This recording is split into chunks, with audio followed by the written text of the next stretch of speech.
bueno, más bien hoy terminamos con esa primera parte de introducción. Y bueno, empezaríamos ya, yo creo que hoy mismo con el siguiente capítulo. Eh, entonces, a ver, ayer en que nos quedamos. Ahí nos quedamos viendo. No, déjenme ver la clase de ayer.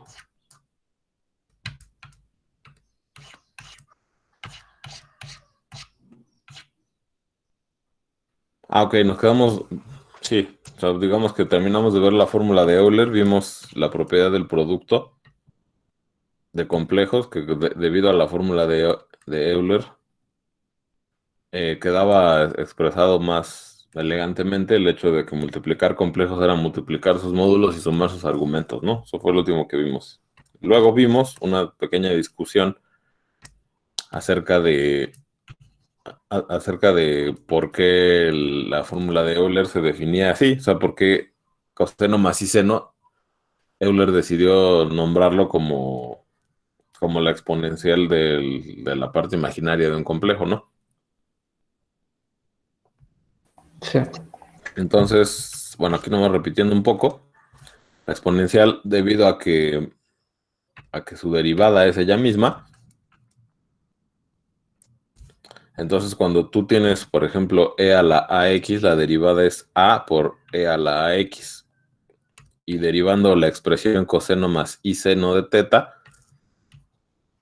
obtienes que la derivada es lo mismo que multiplicarlo por i, ¿no? Por la unidad imaginaria. Entonces, en este caso, pues, bueno, justo cuando derivas con respecto de teta, ¿no?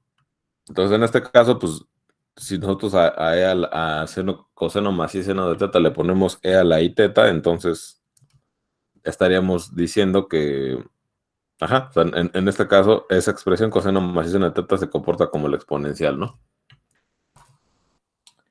Y bueno, se puede Yo hablar tengo más. una duda. Sí, dime. ¿Hay alguna forma de ver en el plano i por e a la i teta? O sea, multiplicado por i. Sí, sí, mira, lo que pasa, sí, sí, claro, mira, a ver, o sea, a ver, nada más quiero, ajá, sí, sí, sí hay una forma de verlo y de hecho, eso, yo solía hacer este comentario antes, pero sentía que a los estudiantes que me tocaban en esas épocas no les agradaba mucho esto, pero bueno, ya que lo preguntas, mira, habíamos quedado ayer que todos los puntos o sea, que el círculo unitario, S1,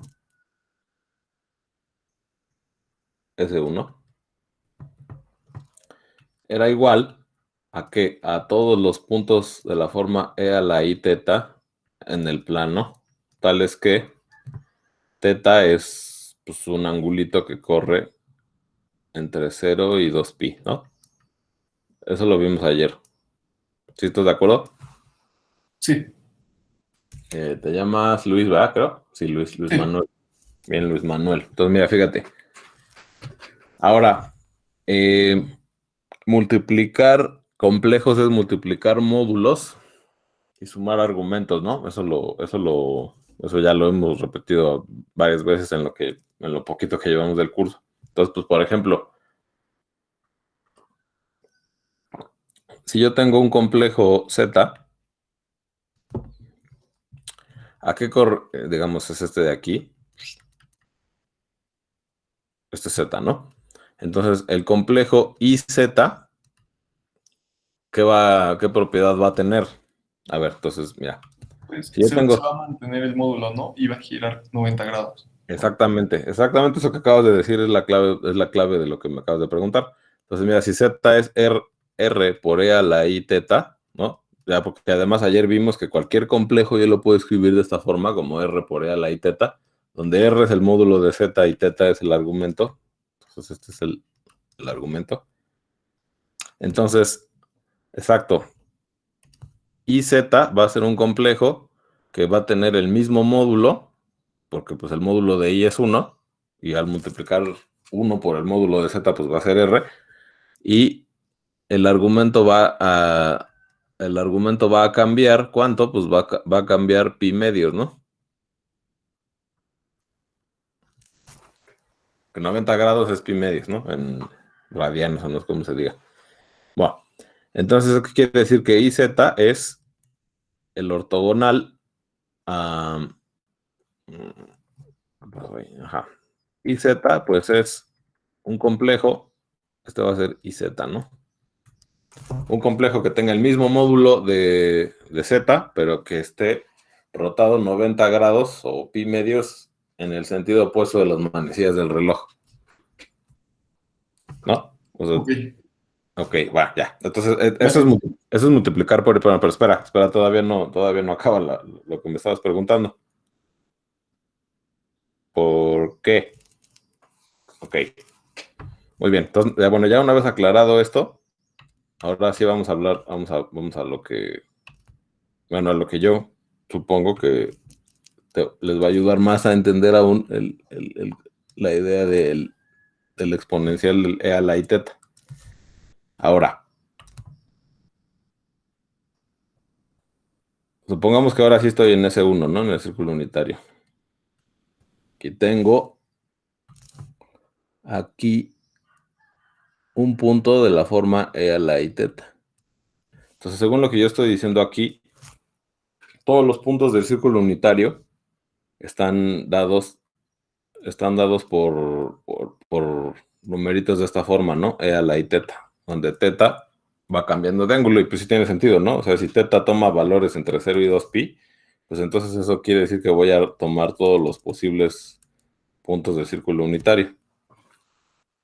Entonces, a ver, una forma de pensarlo al círculo unitario es como si yo estuviera parametrizando el círculo, o sea, digamos, como si yo tuviera una curva que, digamos, me agarra el intervalo que va de 0 a 2pi una función que toma el intervalo de 0 a 2pi y va al plano complejo, y justamente a cada numerito teta le asocia el punto en el círculo unitario que corresponde a e a la i teta, ¿no? Coseno más i seno de teta. Entonces, cuando yo derive esta curva, gamma prima de teta, lo que debería de obtener sería el vector tangente. A ver, alguien comentó algo en el chat, déjenme ver. Sí, fui yo. Dice una persona que no puede entrar. No sé qué onda. Pues con el link se debería de poder, ¿no? Pues ¿qué hago ahí? Pues es lo que yo dije, que se supone que es en automático, ¿no? Pero pues eso me comentó. Ahorita le comento eso. Gracias, profe, disculpe la interrupción. Ya, bueno, ni modo. Pues bueno, generalmente cuando alguien que no es de aquí quiere entrar, me aparece una notificación, pero pues ahora no me apareció nada. Bueno, pues a ver, entonces continúo. Entonces, a ver, Luis, ya que tú fuiste el que motivó esta pregunta, ¿sí te está quedando claro lo que estoy diciendo? Sí, hasta ahora todo bien. Ok, bueno. Entonces, como decía yo, la derivada de gamma, o sea, gamma de teta es e a la i teta, ¿no? Así estoy definiendo, digamos, esta curva que para cada teta me da un punto distinto del círculo. Ahora, la derivada me tiene que dar el vector tangente al círculo, ¿no? Y entonces, no sé si recuerdan esto o si sepan esto, pero las rectas tangentes a las circunferencias siempre son ortogonales al radio, ¿no? ¿Eso sí lo saben? Sí, Bueno, sí. entonces la derivada, como ya vimos, es i por e a la i teta, y según lo que vimos aquí arriba, cuando tú agarras justamente e a la i teta y lo multiplicas por i, lo que obtienes es el ortogonal, que es este de aquí. ¿No? ¿Sí quedó claro eso? Sí, Bueno, entonces esa es otra forma de ver, de ver la motivación, ver la motivación de la fórmula de Euler, ¿no? O sea, en el caso del círculo, todos los puntos del círculo están dados por e a la i teta. Y la derivada de esa curva, digamos que está dada por esa regla de correspondencia, corresponde al vector ortogonal, y eso es lo mismo que multiplicar por i, ¿no? Y nosotros ya vimos que cuando tú derivas e a la i teta, te queda i por e a la i teta. ¿Sí? Ok, gracias. Va. ¿Alguien tiene alguna duda de esto? Es que acabo de llegar y no podía entrar. Ya, pero ¿y por qué pasó eso? No sé, Bueno, pues, pero no puede ser un rápido, ¿no me puede explicar, por favor, qué acaban de ver? bueno, pues ves el video, ¿no? O sea, ya se está grabando, entonces lo puedes ver. Digo, ya son 7:20 y, pues bueno, o sea, en realidad, y además no hemos visto nada nuevo, nada más fue un comentario acerca de la fórmula de Euler. Ok. Entonces, a ver. Bueno, ¿en qué nos quedamos? Ok, bueno. Entonces, debido digamos, a esto, a la fórmula de Euler y esta notación, digamos, con la exponencial, podemos escribir las funciones trigonométricas como en términos del exponencial, ¿no? De la fórmula de Euler. Entonces, miren, aquí, por ejemplo, tengo un dibujo que ilustra las siguientes identidades del coseno y el seno.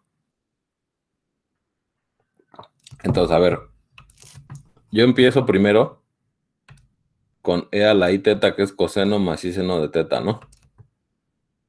Entonces tengo e a la i teta es igual a coseno de teta más i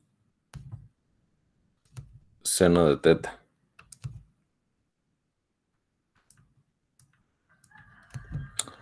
Y el conjugado de este, según lo que está escrito aquí, es pues un complejo que tenga el mismo módulo, pero que tenga el argumento inverso, ¿no? O sea, el conjugado sería e a la menos i teta.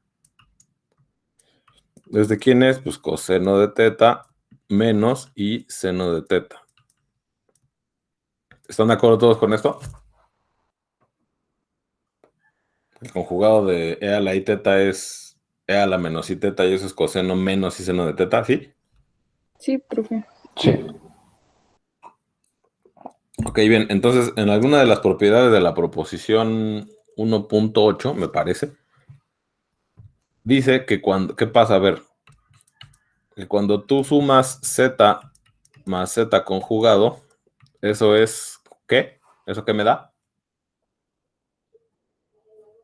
Díganme ustedes. El módulo de z al cuadrado. No, Dos veces la parte real, ¿no? ajá, es 2 veces la parte real de z, ¿no?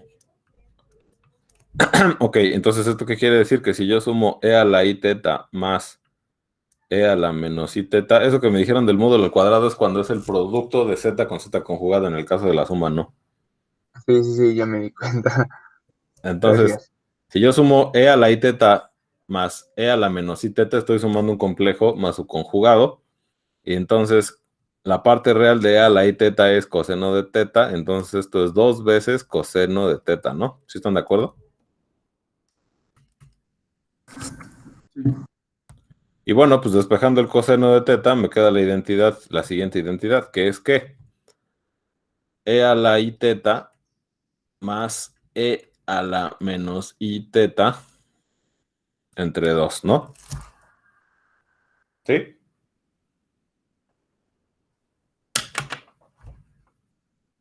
¿Sí están de acuerdo o no? Sí. Bueno, y entonces, bueno, geométricamente, esto es así nada más, haciendo cuentitas, pues llegamos a esta definición, ¿no? Digamos, bueno, a esta expresión. No es una definición, más bien, no es una propiedad, una expresión. Pero, por ejemplo, aquí geométricamente, ¿qué es lo que está pasando? Si yo tengo e a la i teta y tengo el conjugado, que es e a la menos i teta, cuando yo sumo estos dos,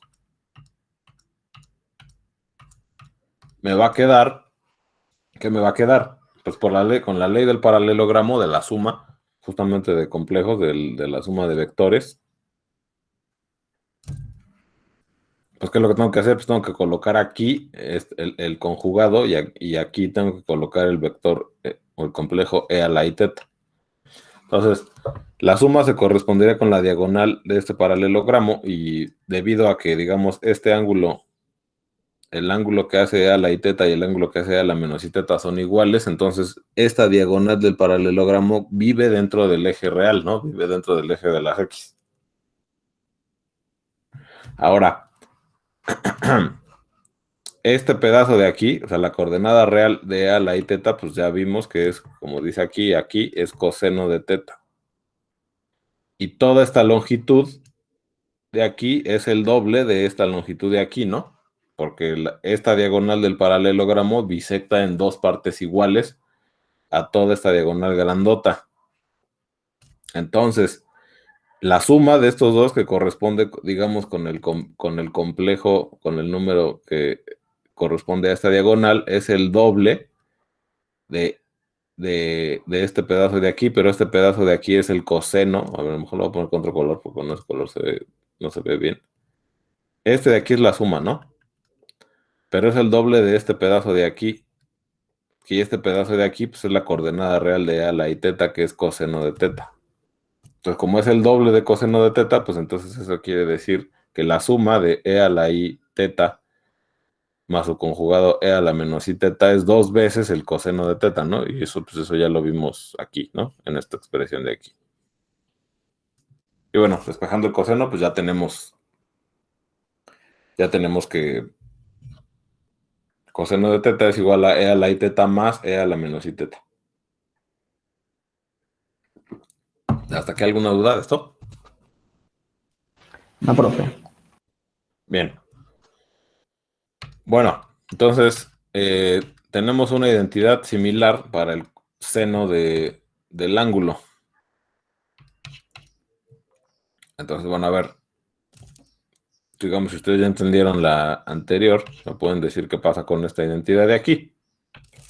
Entonces, ahora, si en lugar de sumar e a la i teta más su conjugado, ¿qué pasa si yo lo resto? O sea, si yo ahora hago e a la i teta menos e a la menos i teta, ¿esto qué me da? 2 veces el real, ¿no? 2 veces sí por la parte imaginaria de Z. Exactamente. No, sí es cierto. La parte O imaginaria. sea, z menos z conjugado, eso es igual a ¿qué? Es igual a 2i veces. ¿2i veces qué? Imaginaria. La parte imaginaria de z, ¿no? Exacto. Ajá, así. Bueno, entonces vamos a aplicar esa misma aquí. La parte imaginaria de z, ¿no? Entonces, ¿quién es la parte imaginaria de e a la i teta? Pues seno de teta, ¿no? Entonces, esto de aquí es 2i seno de teta. Y bueno, pues despejando, ya obtenemos la igualdad, que es e a la i teta menos e a la menos i teta entre 2i. Ok, bueno. Entonces, bueno, pues ya, con la fórmula de Euler tenemos que podemos expresar también a las funciones trigonométricas en términos del exponencial, bueno, de e a la i teta. Y ya que tenemos el seno y el coseno, pues podemos deducir todas las demás, ¿no? La tangente, la cosecante, etcétera, etcétera. Ah, ok. Ahora, geométricamente, ¿qué está pasando aquí? Entonces, a ver otra vez, yo tengo e a la i teta y tengo el conjugado que es e a la menos i teta. La resta, según la ley del paralelogramo, se corresponde con esta diagonal. ¿Sí están de acuerdo? Sí. Y bueno, esta diagonal la tengo que pensar en el origen, ¿no? Debido a la suma de vectores. Entonces, esta diagonal, ¿cuánto mide? Pues este pedazo es el seno de teta, ¿no? Entonces esta diagonal mide el doble del seno de teta, pero además es ortogonal, o sea, es ortogonal a la que yo tenía originalmente, ¿no? O sea, el que yo tenía originalmente en la igualdad pasada era 2 veces coseno de teta. Entonces, este de aquí es 2 veces el seno de teta, pero además es ortogonal. Además es ortogonal a esta de aquí. Entonces, para que sea ortogonal, según lo que vimos hace rato, yo lo tengo que multiplicar por i, ¿no? Entonces, por eso me queda 2i seno de teta. Porque si nada más fuera 2 seno de teta, sería un vector que vive en el eje real. Pero para que viva en el eje imaginario, tengo que multiplicarla por i para rotarla a 90 grados. Entonces, por eso me queda 2i seno de teta. ¿Sí? ¿Están todos de acuerdo? Sí. No, ¿podrías volver a repetir lo último, porfa? Ajá. Entonces, a ver, primero, la resta me queda, digamos, este de aquí, ¿no? Según la ley del paralelogramo. Este vector. Este vector que va de aquí a aquí. Ahora, ¿cuál es su tamaño? ¿Cuál es su módulo, digamos, de ese vector? Pues es 2 veces seno de teta, ¿no? Porque este pedazo de aquí, su tamaño, digamos, es el seno de teta. Entonces el tamaño de todo el vector es el doble. ¿Eso sí te quedó claro? Sí. Ok. Ahora, este vector, así como lo estoy dibujando, vive en el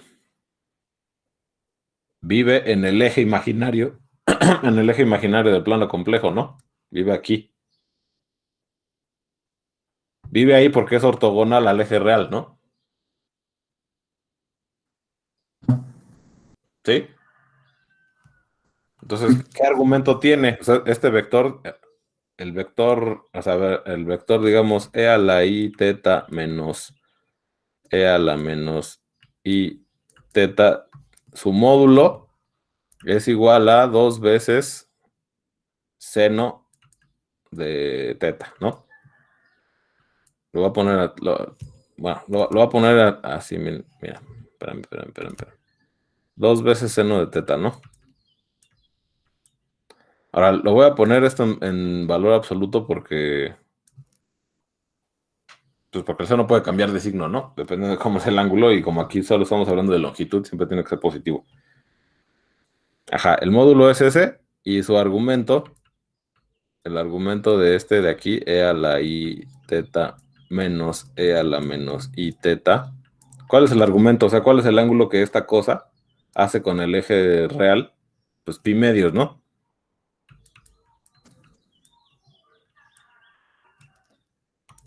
Porque es ortogonal a él. Entonces, bueno, pues, ¿qué número complejo tiene que ser? Pues tiene que ser un número complejo que tenga este módulo y que tenga este argumento, pues es 2i por seno de teta, ¿no? ¿Sí? Sí. ¿Sí, Manuel? Sí, está bien. Gracias. Ok. Bueno, ¿alguien más? ¿Alguien más tiene alguna duda?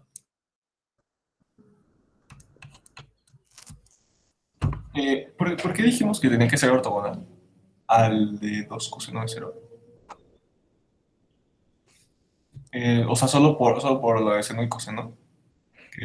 No, o sea, pues, bueno, pues, o sea, dibujas el... A ver. Mira. A ver, o sea, estamos en el plano. Así, ¿no? Entonces tú tienes z y su conjugado. Un complejo y su conjugado, ¿no? Ahora, ¿cómo se suman cómo se suman los vectores en el plano? Bueno, ¿cómo se suman los complejos en el plano? Se suman como los vectores, ¿no? Entonces, a ver, estos ángulos tienen distinta orientación, pero el mismo tamaño. Entonces, a ver, cuando yo sumo z más z conjugado, por la ley del paralelogramo, entonces voy a obtener ¿qué?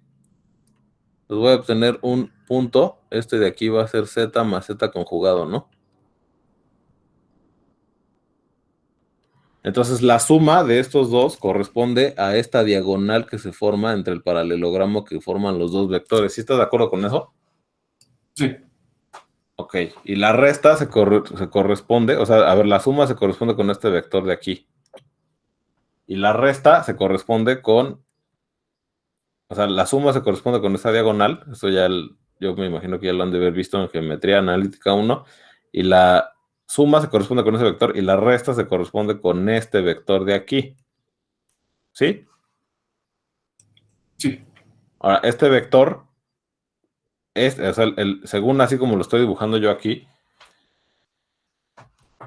este vector rojo es ortogonal al otro. A ver, a lo mejor lo voy a dibujar de otro color. El vector, digamos que corresponde con la resta, que es, digamos, este amarillo. Este vector es ortogonal al rojo. ¿Sí estás de acuerdo con eso? Sí. Ah, ok, ya vi.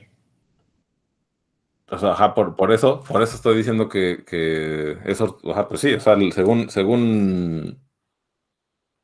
en los paralelogramas, bueno, en ese paralelogramo pasa eso, ¿no? O sea, que esta diagonal, la diagonal roja y la diagonal amarilla son ortogonales. Y bueno, pues, o sea, la diagonal roja es completamente horizontal porque el,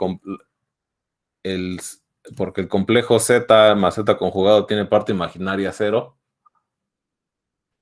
Y en el caso, la diagonal amarilla es completamente vertical porque este de aquí que es A menos IB y este de aquí que es A más IB tienen la misma coordenada real, ¿no? O sea, la coordenada real o la coordenada X es A, entonces pues la recta que los une es completamente perpendicular al eje real.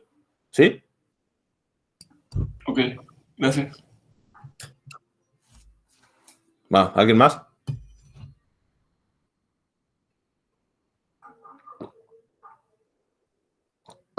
¿Ya no?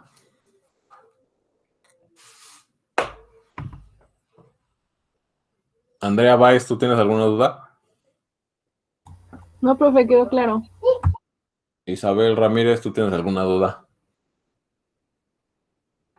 Bueno, es que estaba recordando Ajá. que también bueno, una vez vi que también el conjugado del número así podía verse como el coseno de menos teta más y seno de menos teta, pero Sí, ahí sí. no.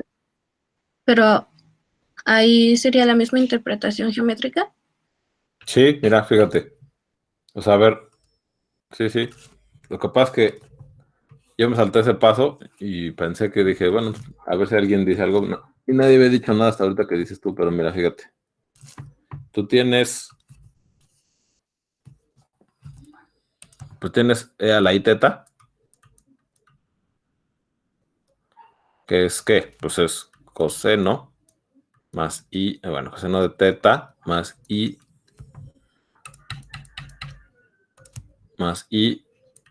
seno de teta, exactamente así.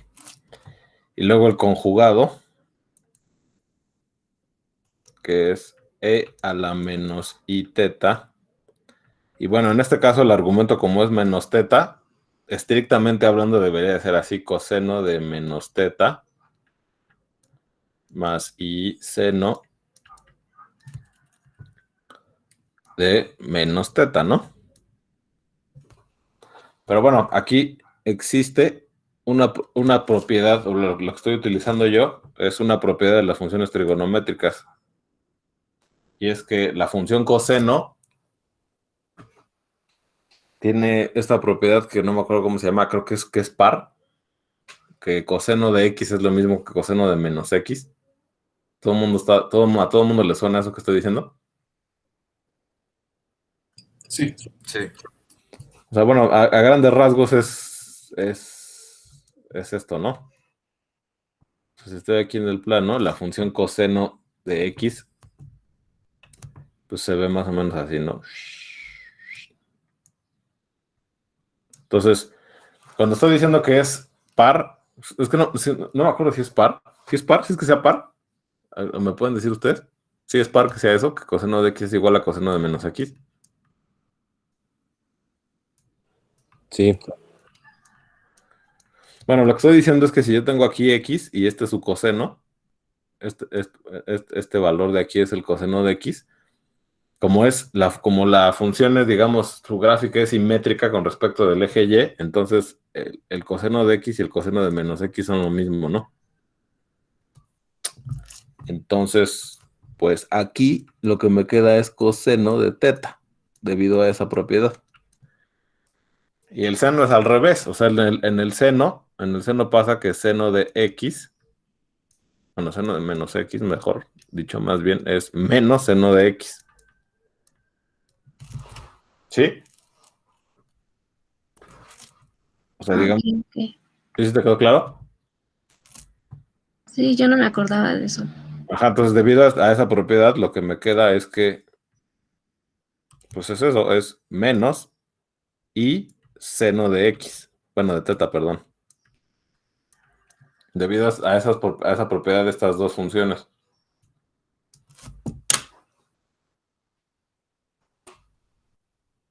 Ok, gracias. Muy bien, ¿alguien más? ¿Tiene alguna duda? A ver, vamos a ver quién más está por aquí. Dulce, Vivian, ¿tienes alguna duda? ¿Todo bien? No, todo bien.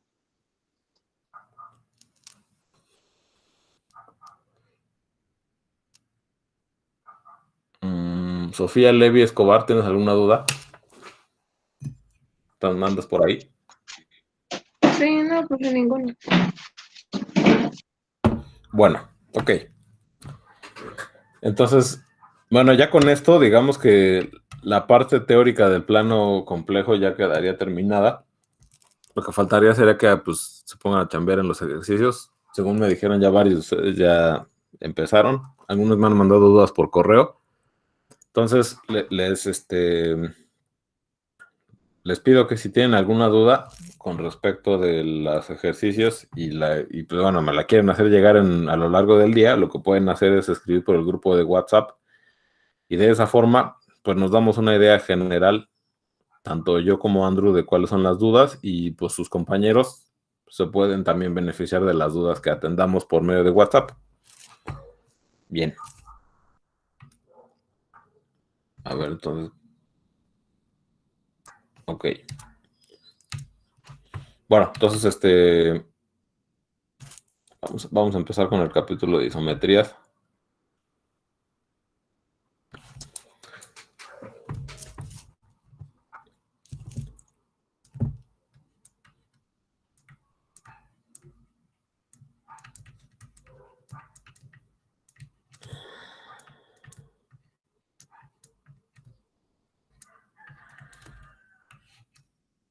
Entonces, bueno, a ver, vámonos tranquilos, ¿no? No se asusten. A lo mejor puede parecer que vamos muy rápido, pero en realidad lo que vamos a ver, por lo menos hoy y mañana, no siento que sea tan... Bueno, o sea, es yo pienso que está bastante al nivel, ¿no? Entonces, bueno, ¿quiénes de aquí llevaron Geometría Moderna 1? ¿Hay alguien aquí que haya llevado Geometría Moderna 1? Sí. Carlos Eduardo, tú llevaste Geometría Moderna 1, ¿quién más? Yo, pero ya es un montón. Ok. Yo también he llevado. Ok, va. Entonces, a ver, hay un una de las cosas que se hacen, digamos, en geometría moderna es estudiar congruencias de triángulos, ¿no? O sea, determinar cuándo dos triángulos, sí, cuándo dos triángulos son congruentes. Entonces, bueno, hay criterios de congruencia, ¿no? Que si tienen dos lados iguales y el ángulo que comparten son iguales, entonces los triángulos son congruentes. Que los triángulos sean congruentes quiere decir que sus lados y sus ángulos midan lo mismo, ¿no? Entonces, digamos, para los que no estén familiarizados con el lenguaje, eso es básicamente. Pero bueno, digamos que en geometría moderna, que no sé por qué se llama así esa materia, si es geometría de los griegos, en esa materia se estudian criterios de congruencia entre triángulos. Y bueno, uno de los criterios que se utilizaban en la Grecia antigua era el criterio de superposición. ¿Qué quiere decir esto de criterio de superposición? O sea, que si yo tengo dos triángulos, digamos este triangulito de aquí, T1 y T2, Si yo tengo estos dos triángulos, para poder determinar cuándo estos dos triángulos son congruentes, pues en la práctica lo que podíamos hacer, lo que se podía hacer en ese entonces, o bueno, una de las técnicas, digamos, era, pues, ¿qué pasa si yo, digamos, puedo recortar este triángulo y llevármelo a superponerlo encima de este otro triángulo de aquí, ¿no? O sea, digamos que yo agarro unas tijeras y recorto, a ver, agarro unas tijeras y recorto este triángulo y luego trato de superponerlo encima de este triángulo de aquí.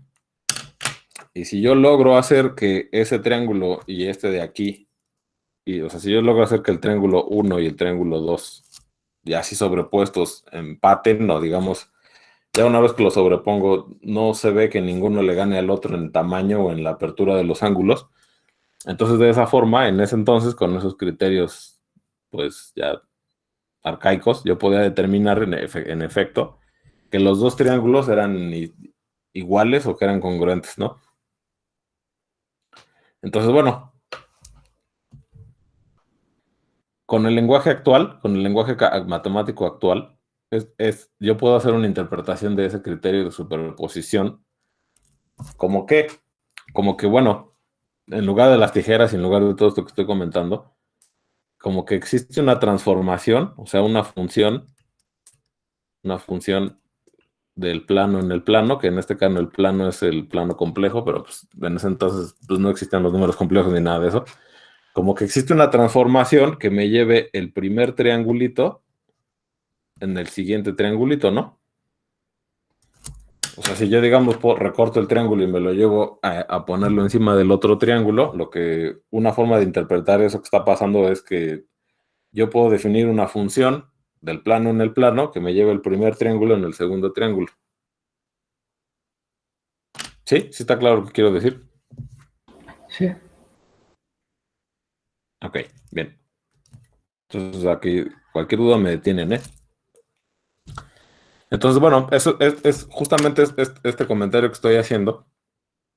Es pues un poco una reflexión pues sí, mental de hasta qué punto los problemas de congruencias de triángulos o de medidas en el plano se pueden traducir en el lenguaje de funciones en el plano. Eso es un poco lo que quiero decir con este comentario. O sea, si se tratara de reescribir las matemáticas que se hicieron en ese entonces con un lenguaje más actual, quizá el protagonista de esta discusión, o sea, los protagonistas de la geometría de un espacio, no solamente son las medidas que yo puedo hacer ahí, sino las transformaciones de ese mismo espacio que preservan las distancias. ¿Por qué? Porque, a ver, esta función de aquí, que yo, digamos, estoy suponiendo que voy a estudiar, o sea, para yo efectivamente comprobar que estos dos triángulos sean iguales o que sean congruentes, mediante llevarme este triángulo con una transformación, entonces esta transformación T tiene que satisfacer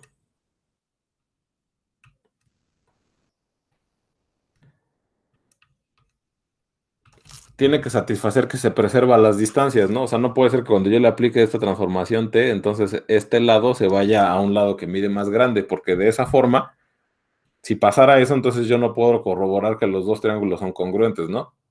O sea, si la transformación T agarra a un lado y me lo hace más grande de lo que medía en el triángulo original, pues entonces esta transformación no me sirve para comprobar que estos dos triángulos sean congruentes. ¿Sí está claro lo que estoy diciendo? Sí. Sí. Ok, entonces T tiene que satisfacer, bueno, vamos a ponerlo así, ¿no? T tiene que preservar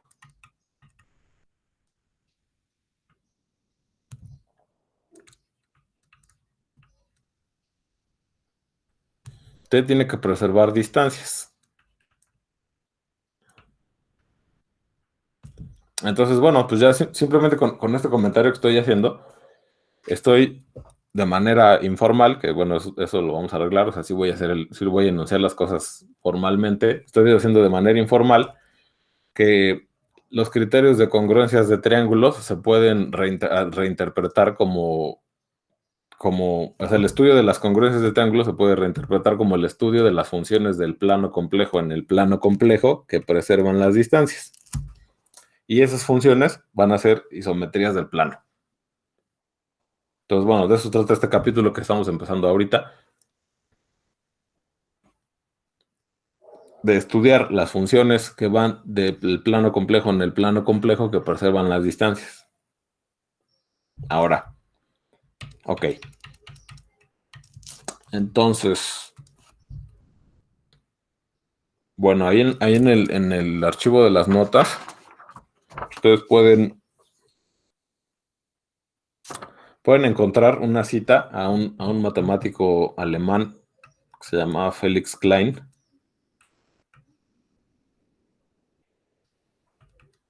Entonces, bueno, para los que son matemáticos y digamos para los que se interesen más en geometría, este nombre lo van a seguir escuchando más adelante. Bueno, aparece en varias partes, ¿no?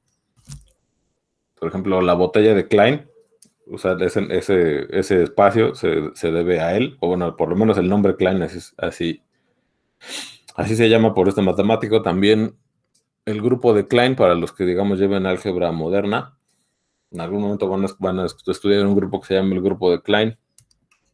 Y bueno, hay más cosas en las matemáticas debido a este matemático de aquí.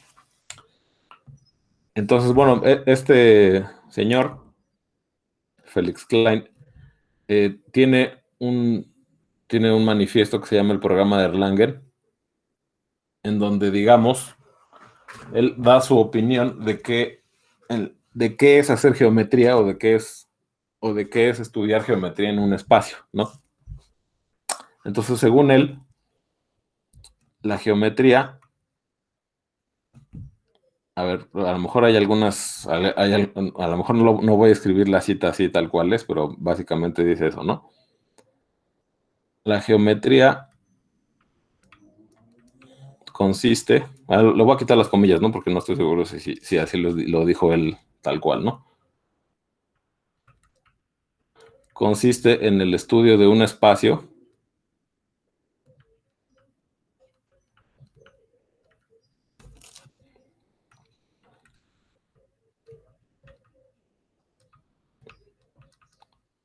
y su grupo de isometrías.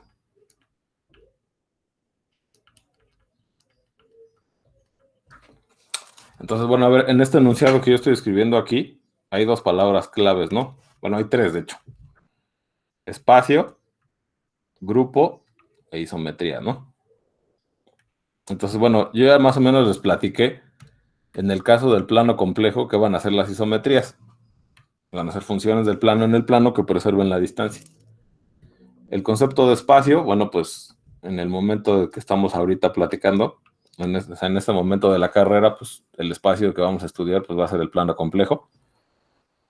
Hay otros espacios que se pueden estudiar, eso ya los que digamos, bueno, los físicos y los matemáticos ya más adelante van a darse cuenta de qué tipos de espacios son estos. Y bueno, el concepto que yo siento que no la mayoría de ustedes a lo mejor desconoce con precisión es el de grupo.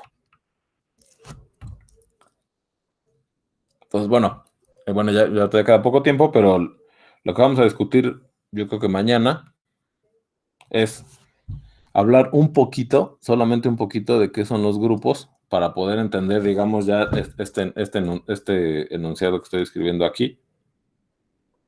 Entonces, digamos que para poder entender para poder entender bien lo que dice en qué consiste esta afirmación, tengo que saber qué es un espacio, qué es, bueno, eso ya lo vamos a obviar por el momento porque el espacio en el que vamos a trabajar va a ser el plano, pero lo que sí tengo que tener claro es qué es un grupo y qué es una isometría.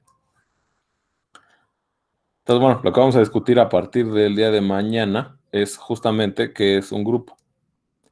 Aquí en este curso no vamos a hablar de grupos en general, pues para eso existen otros cursos en la facultad, los cursos de álgebra moderna. El curso de álgebra moderna 1 en concreto es el que estudia grupos, pero sí vamos a hablar, o sea, por lo menos de la definición de qué es un grupo, qué es un subgrupo, porque en el curso vamos a trabajar con algunos grupos y todos esos grupos pues van a ser grupos de simetrías o, bueno, van a ser isometrías o simetrías de algún objeto o de algún espacio en particular.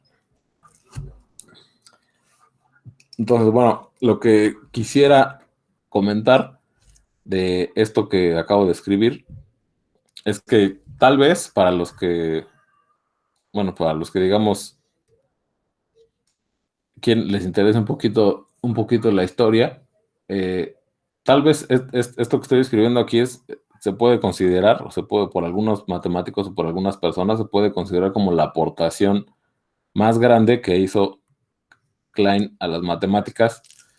Es una afirmación muy parecida a esa que yo acabo de escribir ahí, ¿no? Ya les dije que la cita no es textual. Y a mí me parece algo interesante señalar que no siempre lo más importante en matemáticas tiene que llevar la etiqueta de teorema.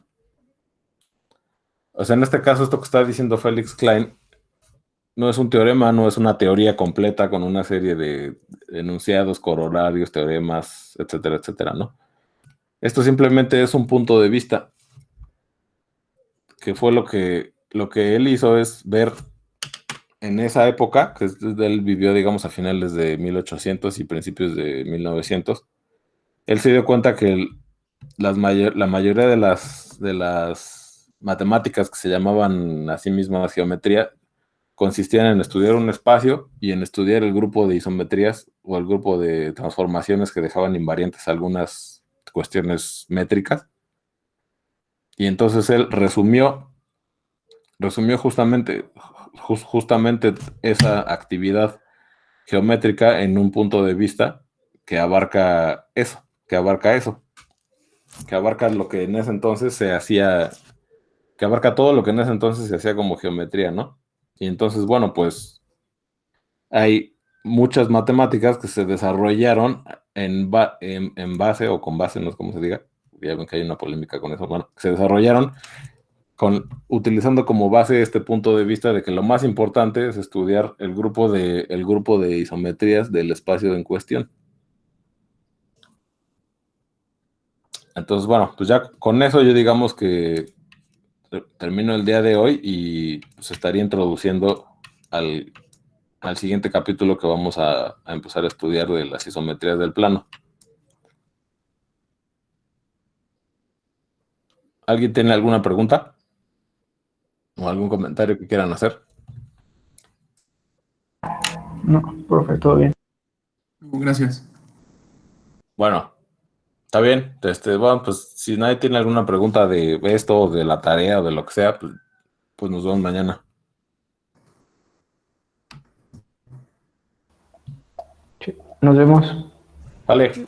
Gracias. Hasta luego, profe. profesor. Vale, nos vemos. Hasta luego. Bye, bye. Profesor, ¿la tarea es en equipos? Sí, es en equipo de 5. Ok, ok. Gracias. Sale. Hasta luego. Nos vemos. Gracias, hasta luego. Nos vemos, Luis.